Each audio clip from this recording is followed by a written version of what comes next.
공황 발작에 대처하는 웃는 심장 레시피에 대해서 말씀드리도록 하겠습니다. 478 호흡이라는 거 들어보셨어요?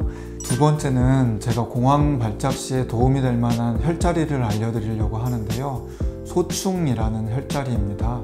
마지막으로 공황장애에 도움이 될 만한 차에 대해서 말씀드리도록 하겠습니다.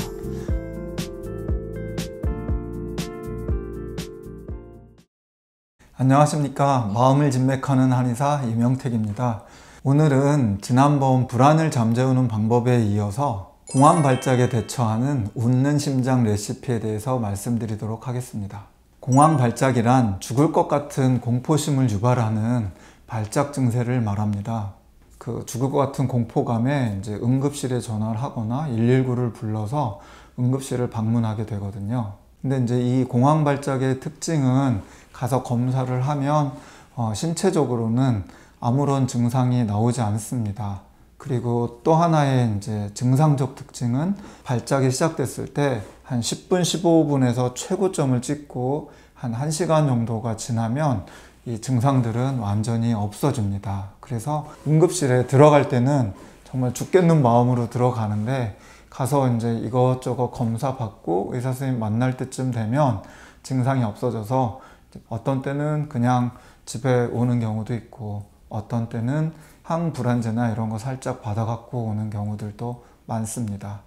그리고 이 공황 발작이 여러 번 이제 반복이 되거나 아니면 이 공황 발작이 일어날까봐 두려워서 일상생활이 불편해지고 일상생활에 큰 불이익을 얻게 됐을 때 우리는 이것을 공황장애라고 합니다. 빠른 치료와 그 공황장애를 극복하기 위해서 그리고 공황 발작 시에 대처할 수 있는 몇 가지 웃는 심장 레시피를 제가 말씀드리도록 하겠습니다. 첫 번째로는 인터넷에 떠도는 굉장히 많은 공황장애에 대한 정보들이 있습니다. 이것들을 우리가 받아들이고 그 정보를 활용할 때 유용한 정보인지 그릇된 정보인지 그것을 보는 눈이 필요합니다. 공황 발작 시 제일 중요한 것이 이 병은 절대 이 증상으로 인해서 죽지 않는다는 것을 아시는 것이 중요합니다. 발작이 일어나는 순간은 극심한 공포와 함께 두려움 그리고 심장이 무슨 급발진하듯이 엄청 크게 이렇게 뛰기 때문에 이게 무슨 심장 증상이나 심장마비가 아닐까 하는 두려움에 이제 떨 수가 있고요. 환각, 이인감 그리고 또 뭐 현실 괴리감 같은 이상한 증상이 나타나서 순간 내가 이거 미치는 거 아닌가 하는 생각이 드는 경우들도 있습니다. 그래서 뭐 119를 부르거나 응급실로 가게 되는데요. 이때 제일 중요한 우리 마음가짐 하나는 나는 절대 미치거나 죽지 않는다는 것을 알고 정신을 딱 이렇게 차리면서 심호흡을 하는 게 중요합니다. 심호흡 방법은 이따 다음번 파트에서 제가 말씀드리도록 할 거고요. 이제는 제가 공황 발작 시에 주의를 환기시킬 수 있는 방법에 대해서 말씀드리도록 하겠습니다. 일단 방 안이나 좁은 공간에 있는 경우에 이제 발작이 일어나는 경우가 있고요. 또 지하철이나 극장 같이 이렇게 좀 컴컴하고 사람이 많은 곳에서 일어나는 경우도 있고 또 백화점 같은 곳에서 일어나는 경우가 있거든요. 근데 그 상황에서 제일 먼저 밖을 한번 보고 외부로 나갈 수 있는 상황이 되면 밖으로 나가시는 것이 좋습니다. 그래서 바람을 쏘이면서 심호흡을 크게 하고 그러면서 이제 정신을 차리는 것이 좋거든요. 그리고 밖으로 나가서 바람 쐬고 정신 차리고 이것만으로도 일단 많은 부분이 편해질 수가 있습니다. 만약에 밖으로 나갈 상황이 안 되거나 그 좁은 공간에 계속 있어야 될 경우에는 심호흡을 하셔야 되는데요. 여러분들 그 478 호흡이라는 거 들어보셨어요? 이 호흡법은 잠 안 올 때도 이제 누워서 할 수 있는 호흡이고요. 어떻게 하는 거냐면 4초 동안 들이쉽니다. 하나, 둘, 셋, 넷 들이쉬고 배에 힘을 주면서 7초간 멈춥니다. 하나, 둘, 셋, 넷, 다섯, 여섯, 일곱. 그리고 8초간 숨을 내뱉는 거예요. 근데 이걸 해보시면 저도 여러 번 해봤는데 좀 힘들어요. 4초 들이쉬는 건 되는데 7초 참는 것도 힘들고 8초 내뱉는 것도 힘들어요. 그래서 제가 이제 약간 변형을 시켰는데 어떤 거냐면 4, 5, 6 호흡법입니다. 4초 동안 들이쉬고 5초 동안 참고 6초 동안 내뱉으시면 되는데요. 여기서 제일 중요한 것은 뱉는 숨을 많이 하는 거예요. 왜냐하면 그 숨을 헐떡헐떡 하면서 들이쉬는 숨이 많아지면 안에 이제 산소 포화도가 높아지면서 이제 더 이렇게 힘들어지게 되거든요. 그래서 내쉬는 숨을 길게 하고 4, 7, 8이든 4, 5, 6이든 이렇게 해서 호흡을 하다 보면 정신도 집중이 되고 마음이 조금 더 편안하게 가라앉게 됩니다. 두 번째는 제가 공황 발작 시에 도움이 될 만한 혈자리를 알려드리려고 하는데요. 소충이라는 혈자리입니다.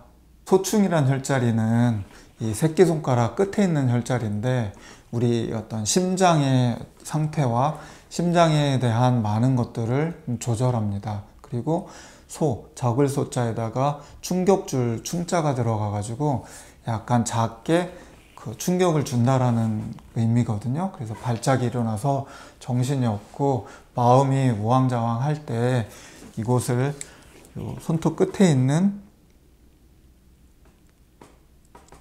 이 자리인데 여기를 이렇게 눌러주면 아프기도 하고 또 충격을 주면서 정신을 깰 수도 있고요. 또 그러면서 심장 쪽에 이제 자극이 되면서 마음이 편안해질 수 있습니다. 세 번째로 제가 말씀드릴 것은 비닐봉지로 재호흡하는 방법을 알려드리려고 해요. 갑자기 일어나고 정신이 없으면서 호흡이 가빠질 때 이런 비닐봉지를 꺼내서 이렇게 대고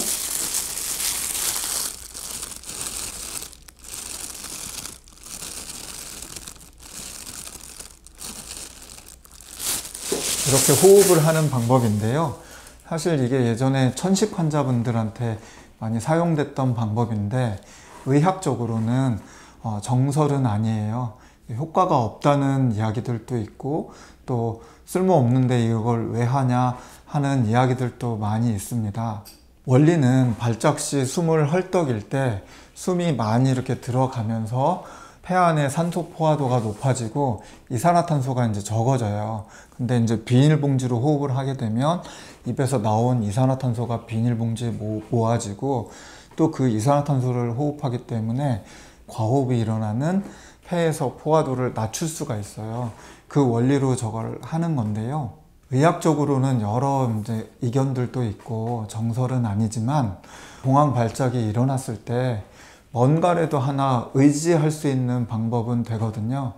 내가 비닐봉지를 꺼내기 위해서 뭔가를 찾고 그걸 꺼내고 또 어떤 소충혈을 또 지압할 생각이 있고 이럴 때 내가 정신을 차릴 수 있고 뭔가에 집중할 수 있는 하나의 방법이 돼요. 그리고 이게 갑갑하고 숨이 막 가쁜 이 상황을 살짝 벗어날 수 있는 하나의 방편이 될 수 있기 때문에 저는 심정적으로나 상황적으로 도움이 된다고 생각합니다.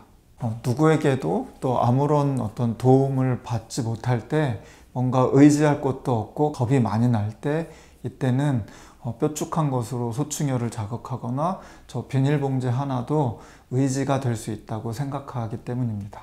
마지막으로 공황장애에 도움이 될 만한 차에 대해서 말씀드리도록 하겠습니다. 우선 공황장애에 정말 도움이 안 되는 차는 커피예요. 카페인은 심장을 많이 두근거리게 하고 뛰게 하는 효과가 있기 때문에 커피는 피하는 것이 좋고요.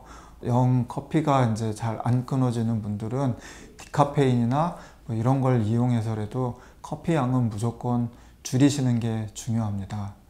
그리고 한의학적으로 공황장애에 도움이 될 만한 차는 대추하고 감초예요. 이 두 개를 섞어 드셔도 좋을 것 같습니다. 대추는 긴장한 것을 이제 풀어주는 효과가 있고요. 감초는 급박한 마음을 이제 완화시켜주는, 이완시켜주는 그런 작용이 있거든요. 그래서 공황장애와는 굉장히 궁합이 잘 맞아요. 거기에다가 조금 더 이제 도움을 드린다면 치자하고 청국장 가루를 같이 넣어서 드시면 좋을 것 같아요. 치자는 위로 올라가는 화나 열이나 이런 것들을 잡아줘 가지고요 좀 차분하게 해주는 작용이 있고, 그 청국장은 우리가 약재로 쓸 때는 담두시라는 콩 발효된 것을 쓰는데 청국장이랑 조금 유사하거든요.